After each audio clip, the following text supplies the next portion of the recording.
खबर मथुरा की देते हैं, जहां पर कोसी कला इलाके में एक फैक्ट्री में आग से हड़कंप मच गया, जिससे फैक्ट्री के अंदर भगदड़ मच गई।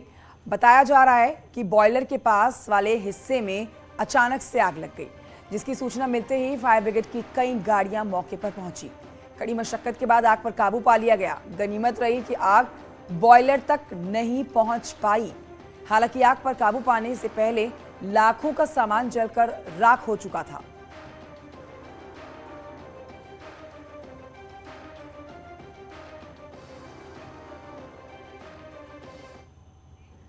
सहारनपुर से खबर है, जहां पर आगामी त्योहार को लेकर पुलिस अलर्ट मोड पर आ गई है।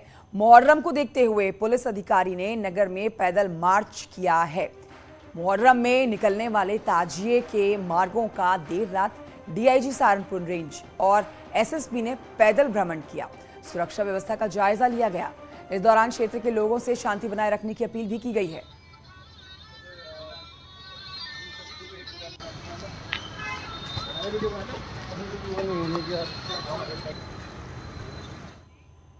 बारिश के बाद से बिजनौर में कोटावाली नदी उफान पर है। तस्वीरें आपको दिखाएंगे, भयावह तस्वीरें हैं, जिसमें नदी के किनारे के इलाकों में जलस्तर इतना बढ़ गया कि आप देख पाएंगे बीच में इस समय कार तेज बहाव में फंसकर आगे चली गई। ड्राइवर ने वक्त रहते कार से कूदकर अपनी जान बचा ली। ये पूरा मामला मंडवाली इलाके का है। मंडावली इलाके का ये मामला, जहां आप देख सकते हैं जलस्तर इतना बड़ा हुआ है कि अगर कोई शख्स इस गाड़ी में हो तो उसकी जान बच पाना बेहद मुश्किल है। लाल घेरे में आप जो देख रहे हैं, तिनके भर समान चीज वो गाड़ी है जो इस समय डूबी हुई है नदी के अंदर। तो पहाड़ों पर लगातार हो रही बारिश से मैदानी इलाकों में बाढ़ जैसे हालात हैं। सहारनपुर लिए चलते हैं आपको, जहां पर सिद्धपीठ मां शाकुंभरी देवी मंदिर इलाके में आज फिर से बरसाती पानी इतना बढ़ गया, बाढ़ जैसे हालात देखे गए। मंदिर को जाने वाले रास्ते में सैलाब देखा गया। श्रद्धालु मां शाकुंभरी देवी मंदिर नहीं जा पा रहे हैं। तो ये वो रास्ता है जहां से पैदल गुजर के भक्त जो हैं मंदिर तक जाते हैं, लेकिन आपको इस समय एक नदी की तस्वीर लग रही होगी। बाढ़ जैसे हालात बन रखे हैं मंदिर जाने वाले मार्ग में। तो प्रयागराज में 10 जून को ही हिंसा की अब बात करते हैं, जिसमें मास्टरमाइंड जावेद पंप के घर पर बुलडोजर चलाने के मामले में आज हाईकोर्ट की डबल बेंच में सुनवाई होने वाली है। जावेद की पत्नी ने याचिका दाखिल की है, जिस पर राज्य सरकार और प्रयागराज विकास प्राधिकरण की ओर से काउंटर एफिडेविट दाखिल किया जाएगा। जावेद पंप की पत्नी ने मनमाने तरीके से घर गिराए जाने का आरोप लगाया है। इस पूरे मामले पर आज सुनवाई होने वाली है। जावेद पंप का घर गिराए जाने का यह मामला है।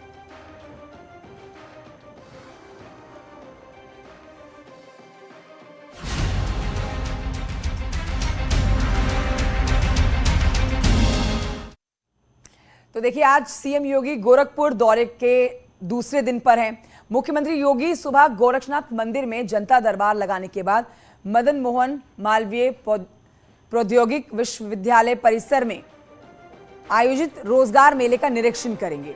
साथ ही आपको बताएं कि लोगों को संबोधित भी करने वाले हैं। मेले में एक ही दिन करीब 8000 युवाओं को नौकरी मिलने जा रही है। इसके बाद नगर निगम गोरखपुर की 125 करोड़ रुपए की लागत वाली 86 परियोजनाओं का लोकार्पण और शिलान्यास होने वाला है। मुख्यमंत्री योगी के हाथों 10 नई इलेक्ट्रिक बसेस, 2 टूरिस्ट बसेस, 25 कूड़ा उठाने वाले वाहन और 2 जेटिंग मशीन हरी झंडी आज पाने वाले हैं। दिव्यांग सशक्तिकरण विभाग की ओर से यहां पर दिव्यांगों को ट्राईसाइकिल का वितरण किया जाएगा। सीएम योगी के हाथों केंद्र और राज्य सरकार की विभिन्न योजनाओं के लाभार्थियों को सम्मानित करने का आज अवसर है। तो आज इनको सम्मानित होने का अवसर मिलने वाला है मुख्यमंत्री योगी के हाथों।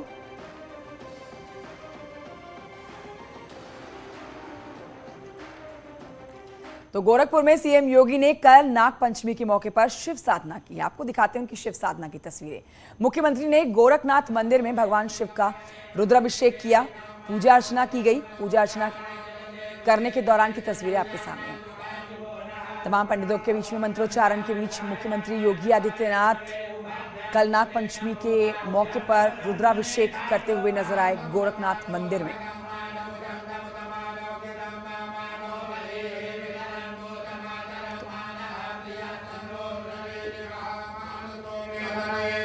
तो अमूमन आपने ऐसी तस्वीरें मुख्यमंत्री योगी की देखी हैं, लेकिन कल का दिन खास था। कल नागपंचमी के दिन शिव की साधना मुख्यमंत्री योगी आदित्यनाथ ने की।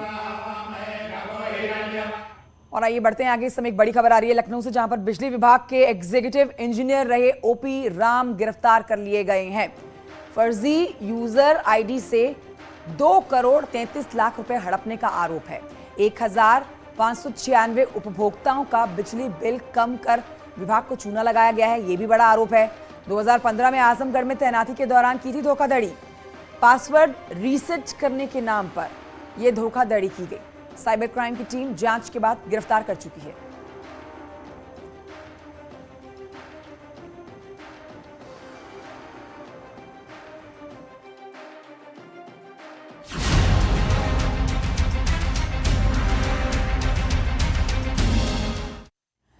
खबर मुरादाबाद से, जहां पर पद का गलत इस्तेमाल करके फर्जी बुलडोजर एक्शन पर कार्रवाई हुई। जांच के बाद एसडीएम घनश्याम वर्मा को सस्पेंड कर दिया गया है। वर्मा पर आरोप था कि एक दुकान में फर्नीचर खरीदा गया, पैसे मांगने पर बुलडोजर की कार्रवाई कर दी गई। शिकायत के बाद जांच हुई, इसके बाद एक्शन हुआ और एक्शन आपके सामने है। 2,67,000 का फर्नीचर लिया गया था, जिसके बाद सस्पेंड कर दिया गया है एसडीएम घनश्याम वर्मा को।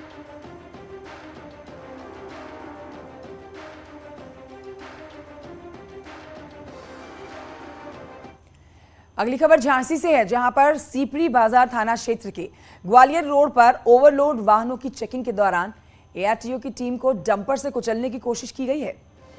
इस वारदात में उप संभागीय परिवहन विभाग के एआरटीओ सिपाही बाल बाल बच गए हैं। फिलहाल आरोपी डीसीएम चालक के खिलाफ आरटीओ विभाग के एक अधिकारी ने थाने में प्रार्थना देकर कार्रवाई की मांग की है।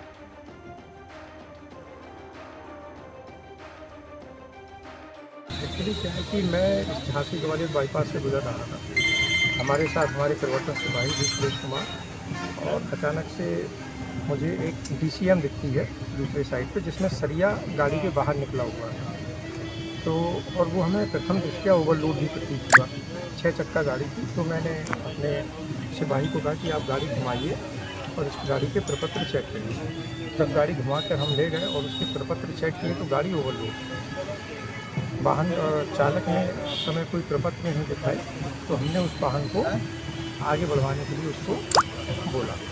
जब जैसे ही वाहन को आगे बढ़वाया जा रहा था, तो उसी समय पीछे से एक डंपर गति से आ रहा था। उसको हमारे वाहन परिवर्तन सिपाही था, उसके रुकने का संकेत उसको दिया, लेकिन उसने वाहन की गति धीमी नहीं की।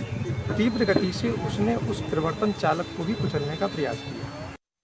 बरेली में एक युवक की दबंगई का मामला सामने आया है, जिसमें युवक पुलिसकर्मी को वर्दी उतरवाने की धमकी तक दे रहा है। ट्रैक्टर पर चढ़कर युवक दबंगई दिखा रहा है, पुलिसकर्मी से बदसलूकी कर रहा है, जिसका ये वीडियो सोशल मीडिया पर फिलहाल वायरल है। अब इसी वायरल वीडियो के आधार पर युवक को गिरफ्तार भी कर लिया गया। मामला बदायूं रोड का है। आराम से बात करने में कोई दिक्कत आ रही है क्या? ये नंबर प्लेट तो बदतमीजी मत कर।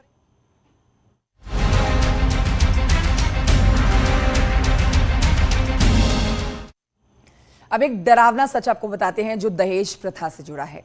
दहेज कानून और एक महिला की साजिश है ये। बहराइच से एक ऐसी खबर सामने आई जो दहेज प्रथा को लेकर बने कानून के डरावने सच को बयां करती है। देखिए कैसे कानून का गलत इस्तेमाल करके महिला ने अपने पति को हत्या के आरोप में सलाखों के पीछे पहुंचा दिया।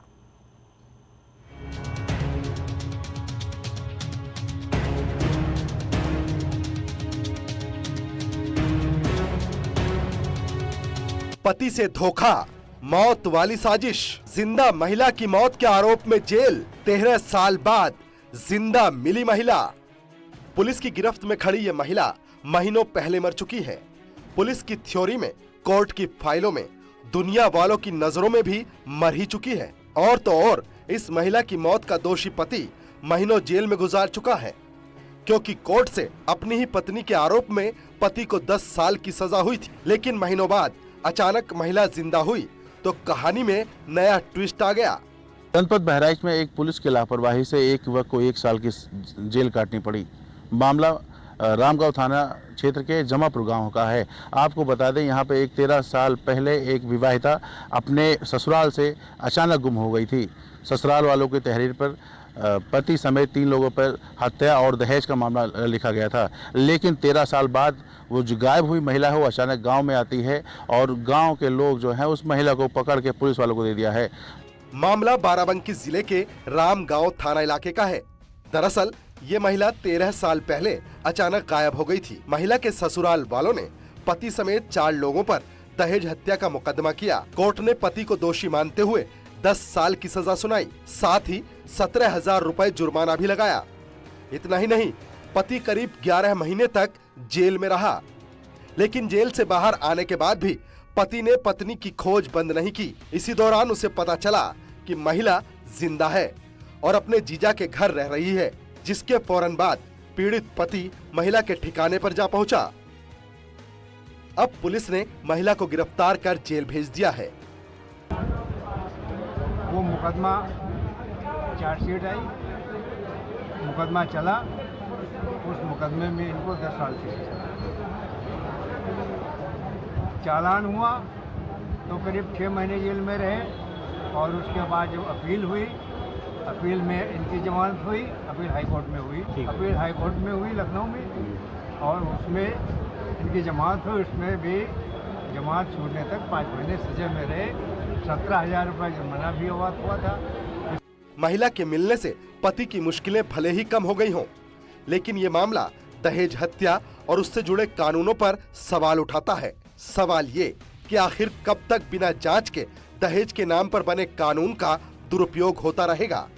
साथ ही सवाल पुलिस की कार्यशैली पर भी है, क्योंकि पुलिस की चार्जशीट के आधार पर ही इस बेकसूर को 10 साल की सजा हुई थी। बहराइच से न्यूज़ 18 के लिए अखिलेश कुमार। और आइए बढ़ते हैं आगे, खबर नोएडा से जो कि सुपरटेक ट्विन टावर से जुड़ी है। इस पर एक बड़ी अपडेट आपको दे देते हैं। नोएडा पुलिस ने विस्फोटक के लिए एनओसी जारी कर दिया है और हरियाणा के पलवल से विस्फोटक नोएडा लाया जाएगा। हम आपको बताएं कि नोएडा के सेक्टर 93 में बने हुए सुपरटेक के ट्विन टावर 21 अगस्त को गिराए जाने वाले हैं। जिस समय ट्विन टावर गिराए जाएंगे उस दौरान आधा घंटे के लिए Noida greater Noida express way पर ट्रैफिक को बंद रखा जाएगा और इस दौरान किसी को भी वहां आने जाने की इजाजत नहीं होगी। तो ये एक बड़ी अपडेट आपको दे रहे हैं। एनओसी जारी कर दिया गया है। नोएडा पुलिस की तरफ से ये एनओसी जारी किया गया है जिसमें विस्फोटक लाने की इजाजत दे दी गई है। हरियाणा के पलवल से लाया जा रहा है विस्फोटक। बहुत बड़ी इमारतें हैं 2 जिनको धराशायी करना है, जिसके लिए पूरी कानूनी कार्रवाई लड़ी गई है। अब ऐसे में 21 अगस्त को कुछ रास्तों को डाइवर्ट किया जाएगा, कुछ रास्तों को बंद किया जाएगा आधे घंटे के लिए। एक छोटे से ब्रेक के लिए यहां पर रुकना होगा, जल्द लौट रहे हैं।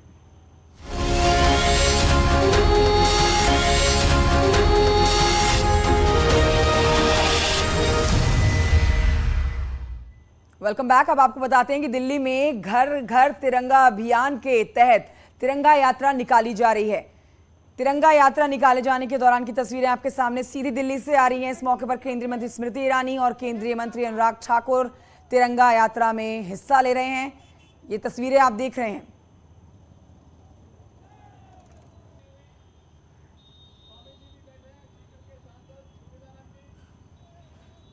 तो स्कूटी पर सवार आप देख रहे हैं केंद्रीय मंत्री स्मृति ईरानी को और अनुराग ठाकुर भी यहां इस समय मौजूद है इस कार्यक्रम में। हर घर तिरंगा यात्रा जिसको लेकर कार्यक्रम आज किया जा रहा है राजधानी दिल्ली में, और रैली जो निकाली गई है ये इसी मकसद से निकाली जा रही है कि 15 अगस्त को देश के हर घर में तिरंगा लहराए। पीयूष गोयल इस समय आप इन तस्वीरों में देखेंगे, केंद्रीय मंत्री पीयूष गोयल, वेंकैया नायडू भी इन तस्वीरों में आप देख सकते हैं। तो ये कार्यक्रम जिसका आगाज कर दिया गया है और मिशन हर घर में तिरंगा लहराने का 15 अगस्त जिसको अब कुछ ही दिन बाकी रह गए हैं। उससे पहले आपने देखा होगा प्रधानमंत्री नरेंद्र मोदी ने अपने सोशल मीडिया पर डीपी चेंज कर दी है, उस पर भी तिरंगा लहरा दिया है और उन्होंने गुजारिश भी की है देशवासियों से कि आप भी ऐसा करिए। तो ये तस्वीरें आप इस समय दिल्ली में हो रही हर घर तिरंगा अभियान से जुड़ी हुई रैली की देख रहे हैं। ये तस्वीरें बयां करती हैं कि 15 अगस्त इस बार जो आज़ादी का जश्न मनाती हुई की तस्वीरें हैं। आज़ादी का अमृत महोत्सव जो आज इस साल मनाया जा रहा है, उसमें देश के हर एक नागरिक की भागीदारी होनी चाहिए और हर एक नागरिक के हाथ में देश का तिरंगा होना चाहिए। यही मोदी सरकार की मंशा है। और इसी के मद्देनज़र दिल्ली में आज ये कार्यक्रम, जिसमें स्मृति ईरानी आप देख सकते हैं इस समय स्कूटी पर सवार और बाकायदा हाथ में तिरंगा लिए हुए वो आगे बढ़ रही हैं। इस कार्यक्रम में न सिर्फ स्मृति ईरानी मौजूद है, बल्कि केंद्रीय मंत्री अनुराग ठाकुर भी मौजूद है और हरी झंडी दिखाई गई है यहाँ वेंकैया नायडू की तरफ से। तो दिल्ली में न्यूज 18 के अमृत रत्न कार्यक्रम में स्मृति ईरानी ने सोनिया गांधी से विवाद पर कहा कि असभ्यता मैं बर्दाश्त नहीं करूंगी। सुनिए। मैंने सुना था मीडिया से कि सोनिया जी का वर्चस्व ऐसा, उनका स्वभाव और संस्कार ऐसा कि वो कभी भी मर्यादा भंग नहीं करती। हम में से कई लोगों को ये कहा गया था कि हम जैसे हिंदुस्तानियों से बेहतर आचरण उनका रहा है। मैं उम्र में उनसे छोटी हूं। सदन जब स्थगित हुआ तो वो मेरी कुर्सी की तरफ आई। उस वक्त एक 73 साल की हमारी वरिष्ठ महिला नेत्री वहां उपस्थित थी। जब वो आई तो अपने पुरुष नेताओं के संग आई। ऐसा नहीं है कि नहीं जानती थी कि वो मेरी कुर्सी है। रमा दीदी बिहार से हैं, पिछड़े परिवार से हैं, और उन्होंने आकर रमा दी से कहा कि मेरा नाम मत लो। मैं वहां उपस्थित थी। मैंने विनम्रता से कहा कि आप अगर मैम कुछ पूछना चाहती हैं तो बोला मैंने है, can I help you? You said, ma'am, can I help you? अब बड़ी हैं तो फिर मैम कहकर ही संबोधन करना चाहिए। उनका आक्रोश अपेक्षित नहीं था। उनके बेटे को जनता ने नकारा, बार बार मौका देने के बाद नकारा। लोकतांत्रिक ढांचे में उनके बेटे ने अपने कर्तव्य का निर्वहन नहीं किया, इसलिए उनके बेटे को हराया। ये गलती मेरी नहीं है। लेकिन इस हराया तो आपने लोकतंत्र में जनता ने मुझे अपने प्रतिनिधि के नाते चुना। जी। कहीं ना कहीं वो आक्रोश इस बात का है कि एक साधारण महिला ये दुस्साहस कैसे कर सकती है।